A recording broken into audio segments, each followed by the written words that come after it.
Yon, sir, first All-Star mo, regular All-Star. Siguro ano na lang yung naging reaction mo nung napasama ka sa team? Una-una, syempre, malaking um, boost to para sa akin kami sa confidence ko kasi syempre, hindi naman lahat napipili dito, di ba? So, yun, syempre, ako din excited ako, lalo-lalo na ah, lima sa team namin yung makakapaglaro sa Sunday. And although excited din ako kasi first time ko makakalaban yung partner ko si Alec. Kasi kami nasa North, ako, si Balti, si Juan, si Kuya Calvin. Siya lang yung nahiwalay din. So, yun. Sobrang excited for this upcoming games.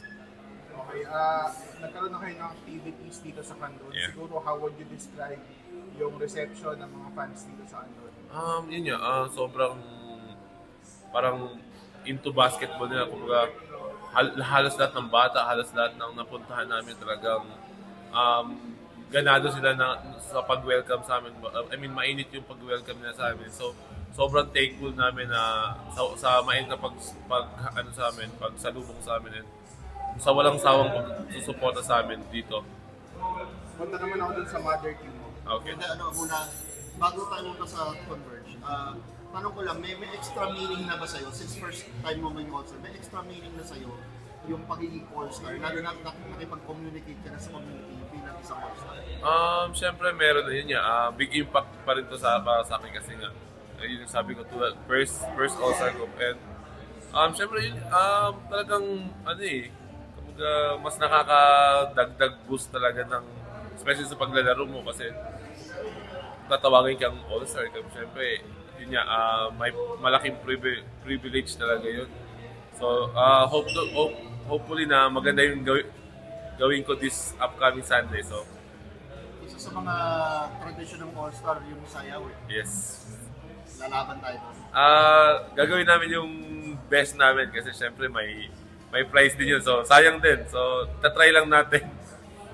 Okay. Ayun, punta naman tayo dun sa Converge.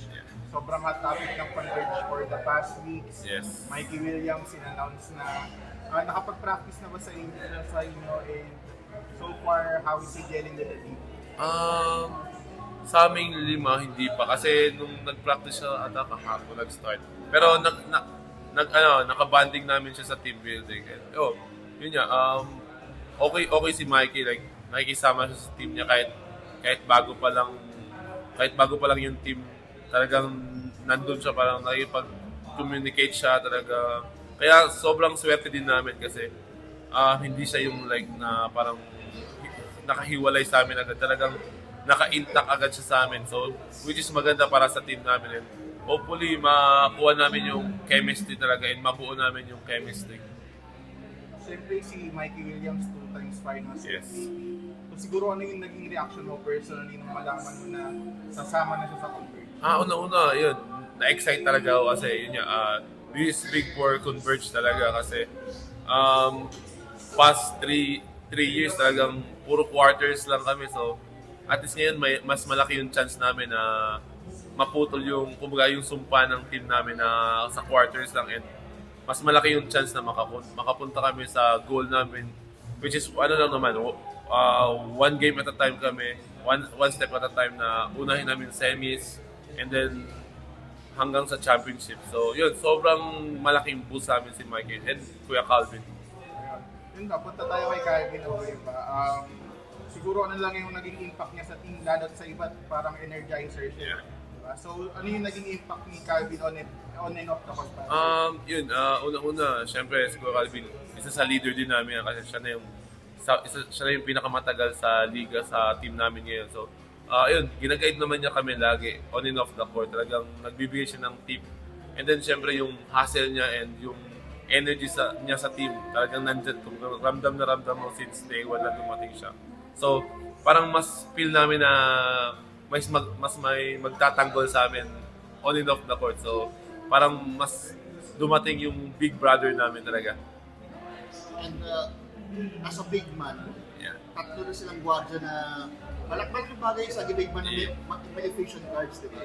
Yeah. Ngayon, Alex Stockton, JGDL, Yes. Mikey Williams, ano feeling na ito, yung yung spots ko makukuha nito.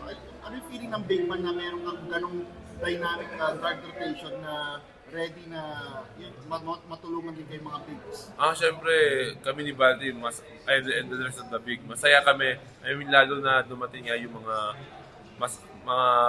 sila Mikey, sila Calvin. Kasi, i-space nila yung floor eh. Kumbaga, mas maliless sa amin yung like double or kasi pag dinoble nila kami, kahit sino doon, kayang umiscore. So, mas matutulungan nila kami na mas lumuwag sa ilalim. So, yun.